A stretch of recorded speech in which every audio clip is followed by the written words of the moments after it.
자, 안녕하세요. 자, 오늘 저번 시간에 이어서 부속 유압기기 계속 진도를 나가겠습니다. 자, 저번 시간에 튜브까지 했었습니다. 자, 오늘은 호스부터 시작을 할 텐데, 호스는 앞에서 설명드린 파이프나 튜브와 달리 유연하고 유압 부품 사이에 상대적인 운동을 하는 유압 장비로서 일반적으로 사용이 되는 겁니다.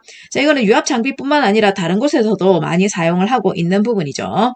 자, 그래서 금속 관을 쓰기에 곤란하거나 진동 영향을 방지하고자 할 때 연결해서 쓰는 것이 호스입니다.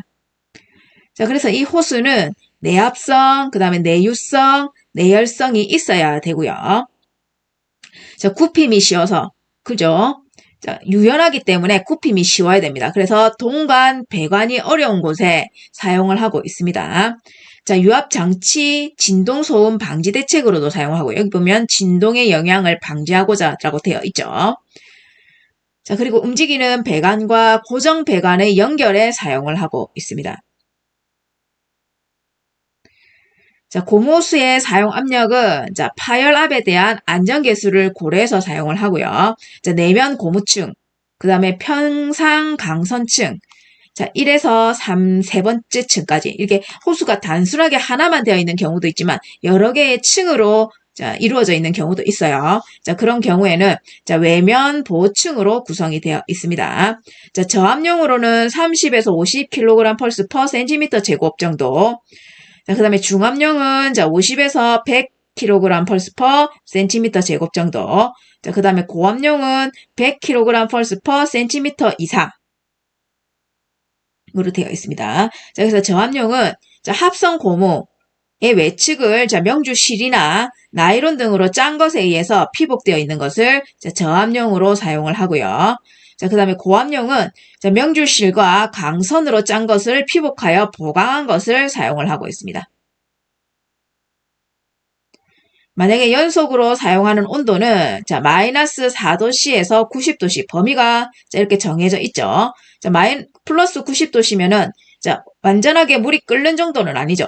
자, 그래서 범위가 한개이고 그 특수한 경우에는 150도씨까지 올라갈 수 있습니다. 그런 경우에는 굉장히 내열성이 좋은 그런 제품을 사용을 해줘야 되겠죠. 자, 호스는 굽힘성, 그 다음에 진동 흡수성, 자, 그리고 소음성 및 연결 시의 조절이 용이한 것을 사용을 하고 있습니다. 자, 그래서 지금 보시는 이 호스의 그림은 불량일 경우와 양호한 경우에 이렇게 설명이 되어 있는데 제일 첫 번째 같은 경우는 호스와 커플링 사이에 이렇게 쫙 일직선으로 연결되어 있고 얘 같은 경우는 이렇게 지금 막 무언가가 감겨져 있죠. 자, 이런 경우에는 여기 지금 이렇게 감겨져 있으면서 여기가 막혀가지고 못하는 경우도 있어요. 자, 그래서 이렇게 일정하게 사용을 하고요. 그리고 이렇게 지금 사용을 하면은 됩니다. 자, 두 번째 같은 경우는 이렇게 지금 완전하게 팽팽하게 되어 있는 경우가 있고 이렇게 좀 느슨하게 되어 있는 경우가 있죠. 근데 오히려 느슨하게 되어 있는 경우가 양호하고 완전하게 일직선으로 되어 있는 경우가 불량해요. 자, 이거 같은 경우는 호수와 이렇게 커플링 사이에 과도한 장력이 발생하는 것을 방지하기 위해서 이렇게 쫙 당겨주면 안 됩니다. 그래서 호수 조립은 수축과 팽창에 견딜 수 있을 정도로 충분하게 여유를 둬야 됩니다.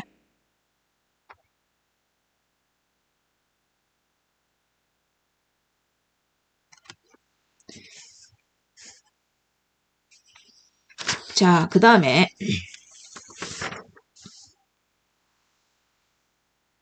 자, 여기 지금 세 번째 그림 같은 경우도 이와 같이 이렇게 두 번의 굴곡이 지는 이런 경우는 피해야 된다는 거죠. 자, 여기 아예 이렇게 파이프를 연결을 한다든지 그렇게 해야 되겠죠.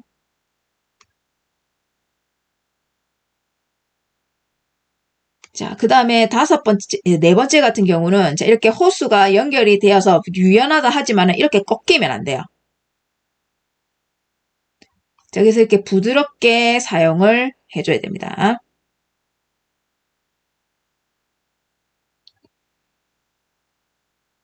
자, 그 다음에 여기 다섯 번째 같은 경우는 여기 부품과 부품 사이로 이렇게 연결될 경우에는 자, 이게 이렇게 유연성이기 때문에 이거 뭐 진동이나 무엇에 다른 것에 의해서 자, 이렇게 이쪽으로 뭐 손상을 일으킬 수도 있어요. 양쪽에. 자, 그래서 아예 이렇게 발을 대서 자, 고정을 시켜버려야 되겠죠. 자, 아마 다평면이 되는 것을 피할 수 없을 때는 밴드 사이에 호스 클램프. 자, 이 부분을 저 호스 클램프라고 합니다. 자, 호스 클램프를 설치해서 호스의 길이의 수축을 보상하고 비틀림이 완화되는 것을 방지해 주는 겁니다. 자, 그 다음에 여기 6번째 같은 경우는 자, 왼편에 그린 것 같이 설계가 불충분하여 호스의 경로가 자, 아주 난잡하게 막 꼬여 있는 이런 경우가 있어요. 자, 이런 경우는 자, 보수하고 관리가 복잡하고 자, 호스의 수명이 짧아지는 경우도 생깁니다. 자, 그래서 경로를 잘 고려해서 자, 설계를 할 때 적절한 이음매를 선택을 해서 자, 보다 안정적이고 자, 유지와 그 다음에 고장 수리가 쉽도록 만들어줘야 됩니다. 자, 그래서 호스가 어떤 식으로 써야지 양호하고 어떤 식으로 써야지 불량한지를 여러분들이 잘 보셔야 되겠죠. 자, 그 다음에 CL입니다. CL은 자, 현대의 밀봉 기술로서 자, 가장 많이 쓰는 부분이죠. 그래서 고압 사용을 자, 가능케 할 수 있는 것이 CL입니다. 그래서 현대 유압 산업에 자, 굉장히 훌륭한 견인차 역할을 하는 것이 CL이죠. 자, 유압 시스템에 고압이 사용됨에 따라서 CL은 자, 모든 유압 시스템의 아주 중요한 요소로 되어 있습니다. 그래서 그 중요성은 자, 펌프, 그리고 자, 밸브, 자, 그 다음에 액추에이터와 같은 모든 기본적인 유압 부품에 사용하고 자, 그 범위를 넓혀가고 있는 실정이라고 보시면 돼요. 만약에 CL 같은 부품이 자, 하나라도 자, 파손이 되면은 심각한 유압기기의 성능 저하가 오기 때문에 부품을 하나하나 선택할 때 그 다음에 파손되는 것들 그런 것들을 잘 체크를 하셔야 됩니다. 그래서 CL은 자, 고정 부분에 쓰이는 것은 자, 가스켓이고요. 자, 운동 부분에 쓰이는 것은 패킹입니다. 이렇게 두르는 명칭이 다릅니다. 자, 이 CL을 구비하는 조건으로는 자, 4가지가 있어요. 자, 제일 첫 번째 양호한 유연성. 자, 압축 복원성이 좋고 자, 압축 변형이 작은 것이어야 되죠. 자, 두 번째 내유성. 자, 기름에 사용이 되기 때문에 유중에 있어서 체적 변화나 노화, 자, 그 다음에 부식, 자, 이런 것들 내양품성이 양호해야 됩니다. 여기서 내열, 그 다음에 내한성, 자, 온도와 그 다음에 냉기, 자, 이런 것에도 굉장히 잘 견뎌야 되죠. 그래서 고온시에 있어서 자, 노화, 저온시에 있어서 탄성 저하가 적을 것을 사용을 합니다. 자, 기계적 강도는 자, 장시간의 사용을 견디는 내구성 및 내마모성이 풍부해야 됩니다. 자, 이거는 당연한 일이죠. 그래서 보통 CL 재료로는 고무 성분들을 많이 썼는데 자, 이렇게 다양한 재료를 많이 쓰고 있다는 것을 보시면 되겠죠. 삼, 그 다음에 목면, 그리고 성면, 가죽, 천연 고무, 그 다음에 합성 고무, 합성 수지, 자, 연강, 자, 그 다음에 스테인레스강, 자, 세라믹, 자, 카본. 자, 이렇게 여러 가지를 쓰고 있는데 이 중에서 성면 같은 경우는 요즘에는 쓰지 않습니다. 이게 발암물질을 일으키는 것이라서 예전에는 이 성면을 많이 사용했어요. 자, 그 건물에도 많이 사용을 했고요. 아니, 그 자동차 패드 부분에도 많이 사용을 했는데 자, 요즘에는 사용을 하고 있지 않습니다.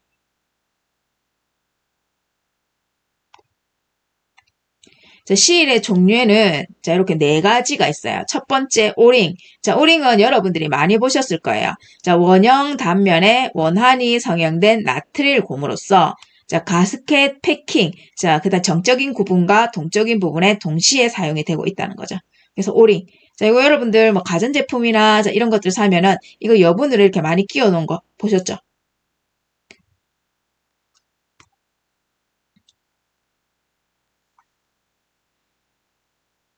자, 두 번째는 성형 패킹입니다. 자, 합성 고무나 자, 합성 수지 속에 자, 배를 혼합하고 자, 그다음에 단면 모양으로 압축 성형한 자, 패킹으로 자, 단면의 모양에 따라서 V형, 자, 그리고 U형, 자, 그다음에 L형, 그다음에 J형. 자, 이런 것들이 있습니다.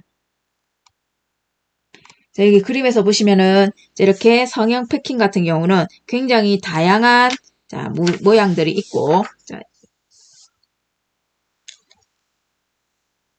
자, 어디에 어떤 성능을 사용할 수 있도록 이렇게 아주 다양하게 구성이 되어 있죠.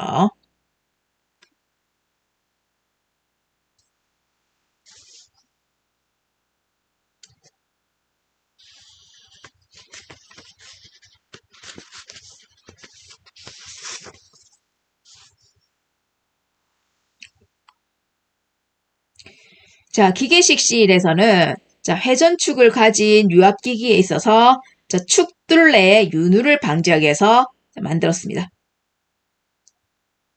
저기서 회전축과 직각인 면에서 접속하는 고정부와 회전부로 되어 있고, 자, 그 접촉을 스프링으로 유연하게 유지하는 기구로서 구성이 되어 있습니다. 자, 이 접동 재료는 카본 그라파이트, 자, 그 다음에 세라믹, 자, 그라파이트를 넣은 테프론, 이런 게 있습니다. 자, 그래서 기계적 실은, 자, 이렇게 되어 있죠. 기계적 실은 지금 그림이 없고요. 자, 그냥 기계적 실은 기계 안에 같이 접속되어 있다고 생각을 하시면 됩니다. 그래서 축둘레에 이렇게 감싸고 있는 것을 보시면 그게 기계적 실이라고 생각을 하시면 돼요. 자, 네 번째 오일 실은 자, 유압 펌프의 회전 충용, 그 다음에 변환 밸브의 왕복 충용 등 저압 4에서 5kg/cm 제곱 이하에 사용되는 것이 오일 실입니다. 자, 이게 대체로 합성 고무가 많죠. 자, 오일 실 같은 경우는 자, 이와 같이 생겼습니다. 여러분들 많이 보셨을 거예요. 특히 베어링 안에도 이와 같은 부품이 들어가 있습니다.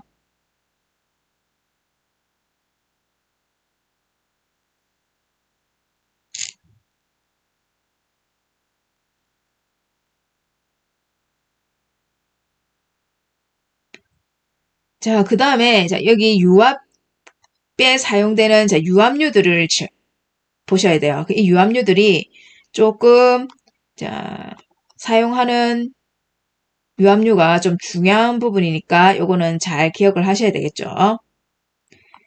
자, 일단 유압류의 기능은 자, 마모를 방지하기 위한 윤활 기능입니다. 맞죠? 기계가 가동을 하면서 부품을 이렇게 마찰을 일으키면 자, 불꽃이 일어나거나 스파크가 일어나서 재료의 성능도 변하지만 자, 마모와 파손이 일어나는 경우도 생깁니다. 자, 그래서 그렇게 온도가 높아지는 것을 방지하기 위해서 윤활 기능, 그 다음에 부드럽게 만들어주기 위해서 기계와 부품 사이에 자, 이 유막이 형성되면서 자, 이게 부드럽게 구동이 되게끔 만들어주는 것이 유압류의 기능입니다. 자, 유압 부품으로부터 자, 열을 전달받아서 열을 탱크로 돌려보내주면 주변에 방열하는 기능입니다. 자, 이렇게 두 가지 기능이 있다는 거죠. 하나는 윤활 기능과 하나는 방열 기능. 자, 기계와 부품 사이에 자, 구동이 일어나면은 자, 그게 마찰을 일으켜서 열을 발생하죠. 자, 그 열을 갖다가 자, 외부로 밖으로 빼주는. 자, 그래서 온도를 맞춰주는 그런 기능을 하는 것이 유압류입니다. 자, 이 유압류를 선택할 때는 자, 중요한 사항이 두 개가 있어요. 자, 실과 베어링과의 양립성, 자, 그 다음에 물리적 특성, 자, 이 점성 계수를 봐야 된다는 얘기죠.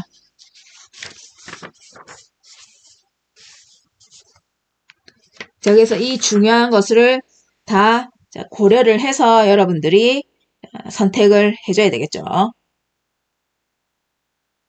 자, 요즘에는 자, 부가적으로 자, 이렇게 내화성, 친환경성, 자, 이런 기능도 고려를 해줘야 됩니다. 자, 왜냐하면 요새는 환경적인 무인에 대해서 굉장히 중요시하기 때문에 자, 이런 것들도 다 고려를 해서 유압류를 선택을 해주셔야 되겠죠. 자, 유압류를 자, 구비하는 조건으로는 자, 6가지가 있습니다. 자, 일단은 자, 유압류는 자, 비압축성이 되고요. 자, 그 다음에 장치의 운전 온도 범위에서 자, 회로 내에 유연하게 유동할 수 있는 적절한 점도가 유지됩니다. 그렇죠. 점도가 너무 높으면 끈적거려서 기계 자체도 구동을 하기가 힘든 경우가 많아요. 자, 그래서 일정하게 적절한 점도가 가지고 있는 경우가 많죠. 아예 점도가 없는 물 같은 경우는 냉각 효과는 있지만 윤활 기능은 전혀 없죠. 자, 그래서 첨도를 어느 정도 사용을 하고 있는지를 잘 선택을 하셔야 된다는 겁니다. 세 번째, 장시간 사용하여도 화학적으로 안정한 것. 그렇죠. 열이 올라가면은 그 기름 성분 유압유가 성분 자체가 변하는 경우도 생깁니다. 그래서 그런 것에 안전한 것들을 사용을 해줘야 되겠죠. 그리고 녹이나 부식 발생이 방지되는 것을 사용을 합니다. 그래야지 기계를 갖다가 조금 더 수명을 연장시킬 수가 있겠죠. 다섯 번째는 열을 방출시킬 수 있어야 됩니다. 기계가 구동하면서 열이 올라가는데 그러면은 기계에 문제점이 생기는 경우가 많으니까 그것들의 열을 외부로 방출시켜주는 그런 역할을 하는 것이 유압유입니다. 6번 외부로부터 침입한 불순물을 침전 분리시키고 또 기름 중에 공기를 속히 분리시킬 수 있어야 됩니다. 이것도 중요하죠. 이렇게 해서 6가지 구비 조건을 이렇게 보셨습니다. 여기서 여기에 맞추어서 여러분들이 유압유를 선정을 해주시면 되는데 유압유는 5가지 형태로 되어 있습니다. 첫 번째 석유계, 두 번째 유화액, 세 번째 물과 글리콜 용액, 네 번째 합성형, 다섯 번째 식물성. 이렇게 크게 5가지 종류가 있는데 이 유압유 5가지 종류 굉장히 중요하니까 꼭 기억을 하셔야 됩니다.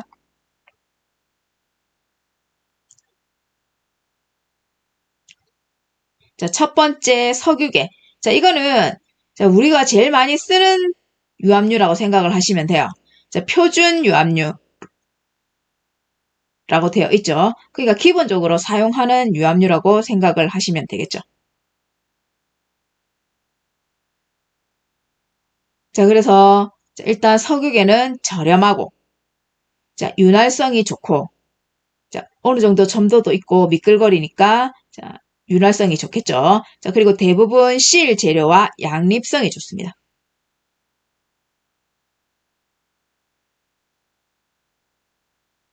그러나 단점도 있어요.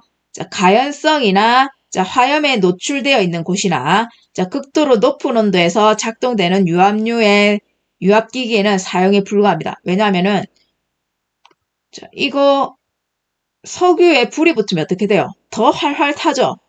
그런 문제점이 생기기 때문에 그런 화염에 노출되어 있는 이런 부분에는 사용을 절대로 하면 안 됩니다. 그래서 재련소, 그 다음에 주물, 그 다음에 탄광, 이런 데는 이 석유계 유압유를 사용을 해서는 안 됩니다. 그러나 최근 들어서는 이 유압유 석유계가 비친환경적이기 때문에 주변 환경을 해친다고 보시고 사용을 조금 자제하고 있는 중입니다. 그러나 저렴하기 때문에 그렇다고 완전하게 금지시킬 수는 없죠. 조금 대체제가 개발이 되고 아니면은 이 석유계에서 환경을 해치는 요인을 제거한다든지 그렇게 개발을 해서 사용하는 수밖에 없습니다.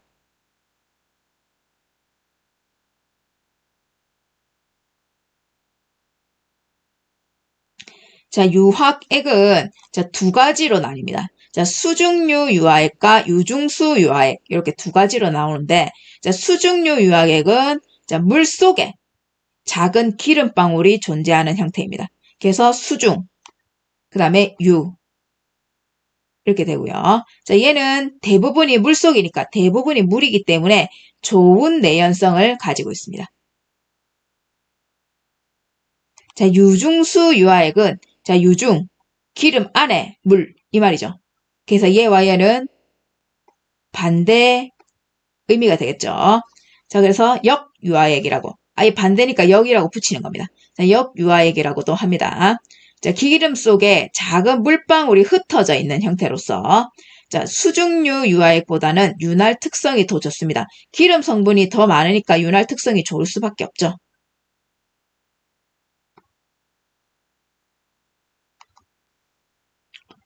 유화액은 자, 석유계 오일이 주성분입니다. 자, 그래서 석유계라고 해서 자, 비친환경적입니다.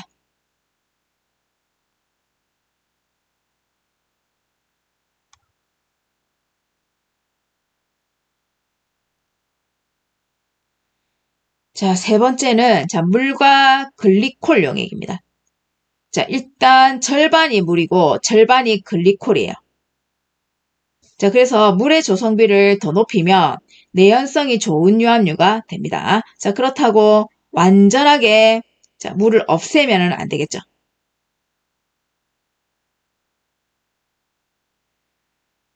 자, 그러나 글리콜이 반생태학적이고 잠재적인 독성을 가지고 있습니다. 글리콜 자체가 독성을 가지고 있기 때문에 자, 비친환경적입니다. 자, 그리고 윤활 능력이 자, 앞에 것보다는 적어서 자, 마모를 증가시켜서 유압 부품의 수명을 감소시킵니다.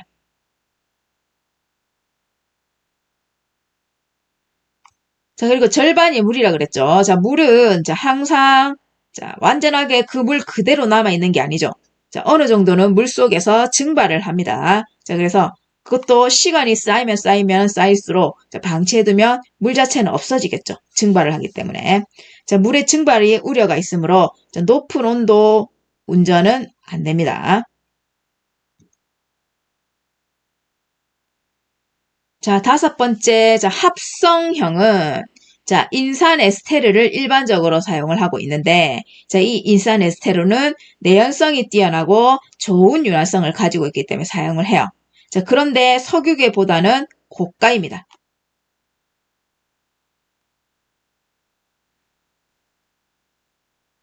자, 그리고 일반적으로 사용하는 재질은 자, 리트릴과 양립돼서는 안 됩니다.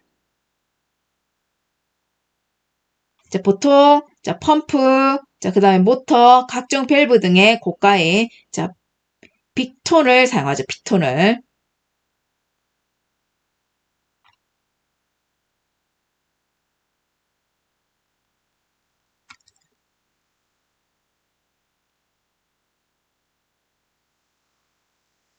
자, 이 인산 에스테르 역시 자, 친환경적이지 못하기 때문에 자, 다른 합성 유압유인 폴리에스테르 자, 이런 것들로 바뀌고 있어요. 자, 그래서 자, 인산 에스테르 용액은 자, 상대적으로 또 고가이라 그랬죠. 그래서 유압기기에 사용하는 합성 물질보다는 자, 덜 일반적입니다.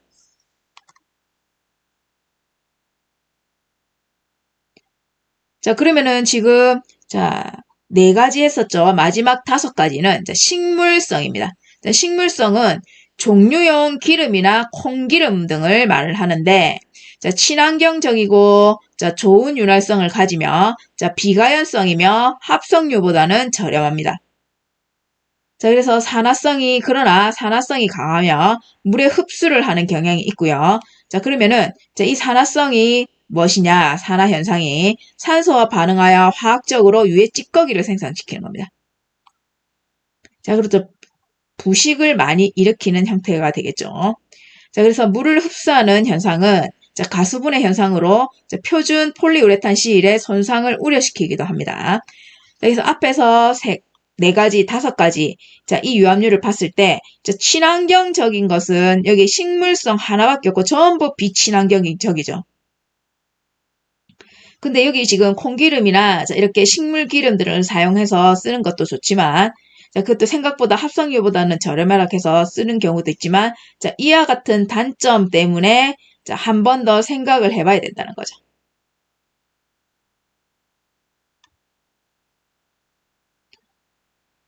자, 그리고 유압유에는 제가 그냥 단순하게 유압유 하나만을 쓰면은 좋겠지만 자, 첨가를 해야 되는 경우가 생겨요. 자, 그래서 유압유 첨가제를 보면은 자, 포말 성형 억제를 하는 것이 유압유 첨가제입니다. 그래서 유압유 속에 존재하는 공기를 자, 제거해주고 자, 포말 생성을 억제시켜주는 거죠. 자, 그 다음에 아까 유압류가 이렇게 산화가 된 식물성 같은 경우는 산화된다 그랬죠. 그런 산화 현상을 억제시키기 위해서는 자, 산소와 반응하는 자, 유압류의 성능을 저하시켜서 진행을 하게끔 하면 됩니다. 자, 그리고 이제 유압류의 큰 역할은 자, 녹 방지죠, 녹 방지. 자, 그 다음에 유체의 자, 윤활 특성을 개선한 비마모성 첨가제를 사용해서 여러분들이 자, 유동 기계를 돌려주시면 되겠죠. 유압 기계를.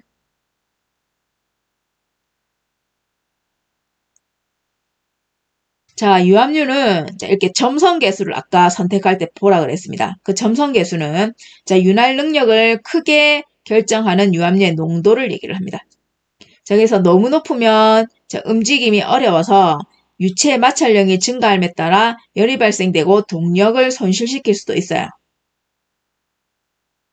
자, 또 너무 낮으면 자, 마모가 증가하고 자, 좋은 윤활성을 주지 못하므로 자, 열의 발생시키는 누설을 증가시킵니다. 자, 그래서 적절하게 자, 사용을 해야 된다는 겁니다. 너무 뜨겁거나 너무 온도가 낮아버리면 자, 문제가 되겠죠.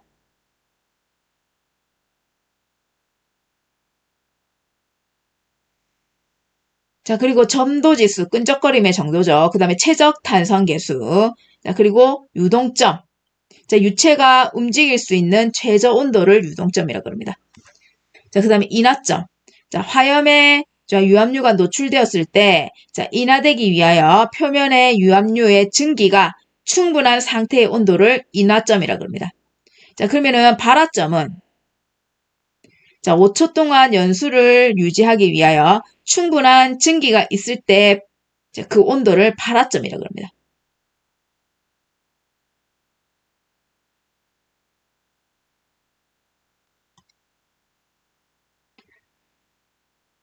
자, 이제 윤선 문제 여기 앞에 자, 세 문제는 여러분들이 자, 전 시간에 한번 풀었을 겁니다. 자, 그러면은 오늘의 연습 문제는 자, 유압류의 점도가 중요한 이유를 쓰고 자, 그다음에 5번째는 오일의 5가지 형태를 설명을 해주면 되겠죠.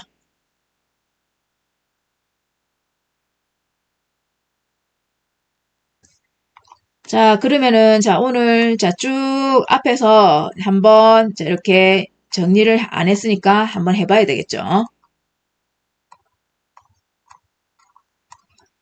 자, 이 부속기기, 부속유압기기는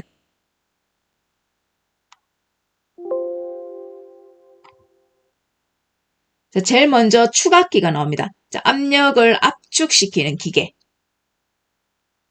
자, 이거는 유압에 공급하기 위한 압력을 저장하는 장치입니다. 자, 그래서 추각기의 구조와 자, 그 다음에 그 특성들. 자, 이 추각기의 특성에는 자, 에너지 보조원이라는 거 있었죠. 자, 그 다음에 대유량을 자, 순간 공급하는 것이 있었죠. 자, 그리고 서지압을 흡수하는 자, 기능도 있었습니다. 자, 그 다음에 유량의 보조원이었습니다. 자, 그리고 펌프의 압력을 일정하게 유지시켜줬었죠. 자, 그래서 추각기 형태가 자, 아주 간단했지만 자, 종류는 다양했어요. 그래서 추각기의 기능에 보시면 자, 에너지도 감축시키고 자, CO2 배출량도 감축시키고 자, 오일의 수명은 연장시키고 자, 그리고 열교환기의 크기도 자, 축소시킬 수 있었고 자, 투자 비용 및 작업 시간도 단축할 수 있었습니다.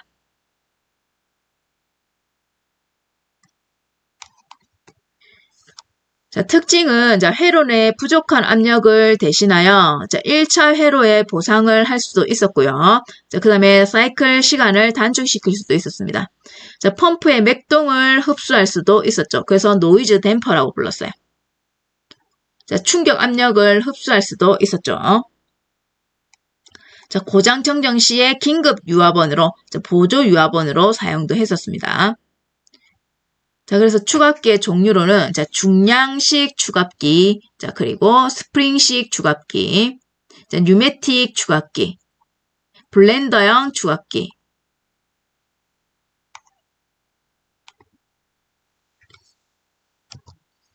자, 다이어프램형 추갑기, 자, 이런 것들이 있었습니다.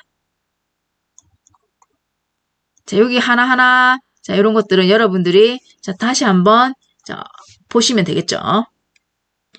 자, 그냥 종류만 이렇게, 자, 읽고 넘어가겠습니다.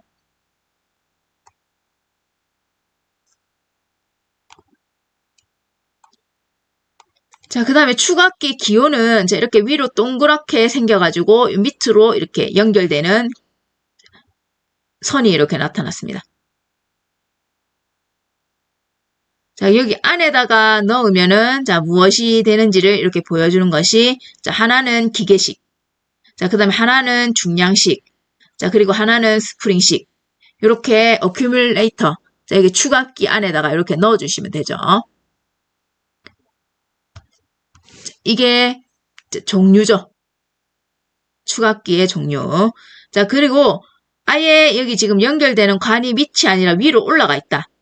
자, 그리고 삼각형 모양이 안에 들어있다. 자, 그러면 얘는 축악기가 아니라 보조 가스 용기입니다. 자, 탱크는 자, 이게 누웠죠. 옆으로 눕고 양쪽으로 이렇게 연결되는 선 모양이 나타나 있습니다. 자, 그래서 요거 세 개 구분 잘 하셔야 됩니다.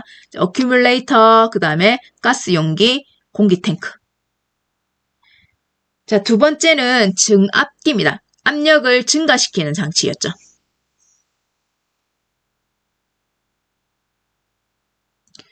자, 여기 9장에서 자, 계산 문제 하나 있었는데, 자, 여기에 대한 계산식이었습니다. 자, 출구 압력과 출구 유량. 자, 이 P에다가 자, 단면적을 곱하면은 자, 압력인데, 자, 이 단면적도 로드의 단면적 분의 자, 피스톤의 단면적 이런 식으로 표현을 해줘야 되겠죠. 자, 유량은 자, 반대였죠. 자, 펌프의 유량에다가 자, 피스톤 단면적 분의 자, 로드 단면적. 자, 이렇게 해서 계산을 할 수 있었습니다. 자, 그리고 출구 압력도 자, 여기 지금 자, IR이라고 표시되어 있는 자, 이 IR은 뭐냐면 자, 로드 단면적 분의 자, 피스톤의 단면적이었어요.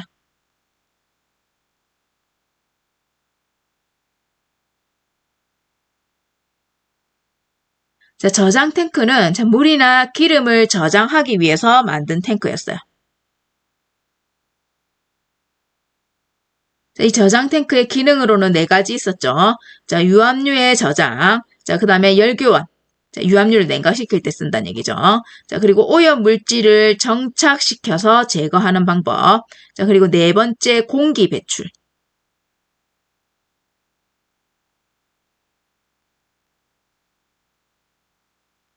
자, 이때 공기는, 자, 여기 보면 세 가지의 공기가 있었습니다.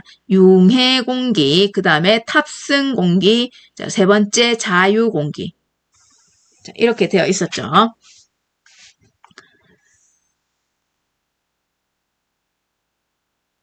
자, 부속 유압기기다 보니까, 자, 이렇게 종류들이 나오는 경우가 많아요. 그것도 우리가 알고 있는 일반적인 부품의 종류들.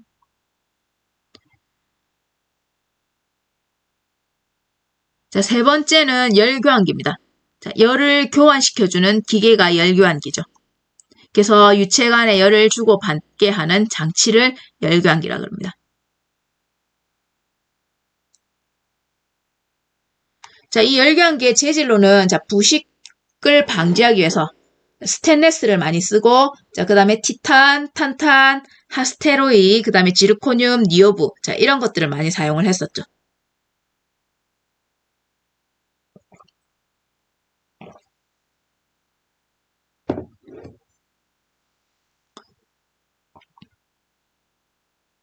자, 이 열교환기 종류에는 자, 공냉식 열교환기, 순행식 열교환기, 자, 이렇게 두 가지가 있었습니다.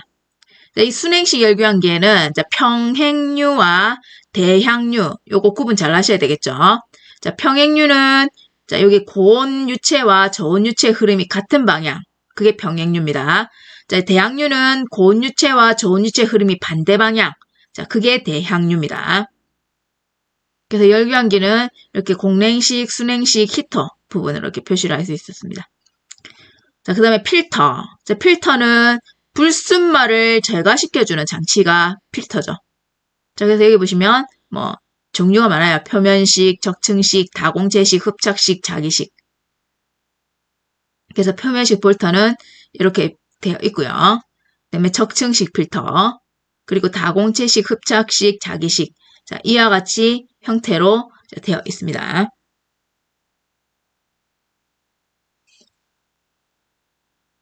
자, 이때 필터의 베타비도 구할 수 있었죠.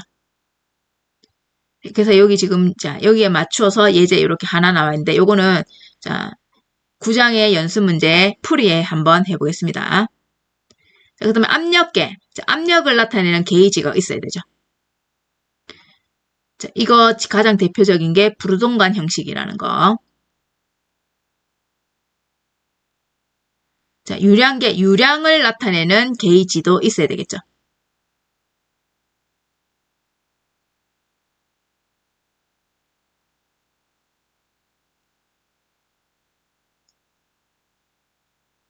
자, 그 다음에 터빈식.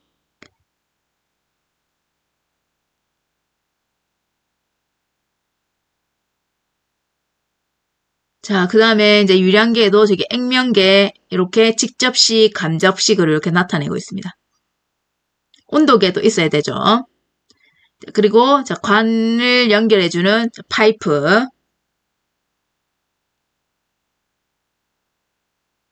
튜브.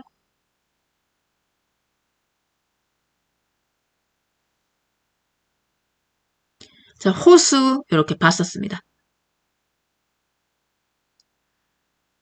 그리고 기름의 유출 같은 것들을 방지하기 위해서 나타내는 C일이라는 게 있죠. C일의 구비 조건은 양호한 유연성, 그 다음에 내연성, 내열, 내한성, 기계적 강도 이렇게 네 가지로 구분을 했었는데 여기 보시면 재료는 여러 가지가 있는데 대체적으로 고무를 많이 쓰죠. 자, 그래서 C일의 종류는 오링, 그 다음에 성형 패킹, 기계실, 그 다음 오일실 이렇게 네 가지로 종류를 하고 있습니다. 자, 유압류는, 기능은, 윤활 기능이 있었고, 두 번째는 방열하는 기능이 있었죠. 자, 선택 시 주의사항은, 실과 베어링과의 양립성을 판단을 해야 되고, 그 다음에 점성 개수를 보고 선택을 해야 됩니다. 자, 유압류의 구비 조건으로는, 6가지가 있죠. 비압축성, 그 다음에 점도 유지, 그리고 화학적으로 안정된 거, 그 다음에 녹이나 부식의 발생을 방지시키는 거, 그리고 열을 방지시킬 수 있어야 되고요. 그리고 외부로부터 침입한 불순물을 친전시킬 수도 있고요. 아니면 기름 중 공기를 불어넣어서 속히 분리시켜줄 수도 있습니다. 유압류 종류 5가지 이건 기억해야 되죠. 석유계, 그 다음에 유화액, 물 글리콜, 성형, 합성형, 그 다음에 식물성 이렇게 5가지가 존재했는데 그거 중요하다고 했었습니다.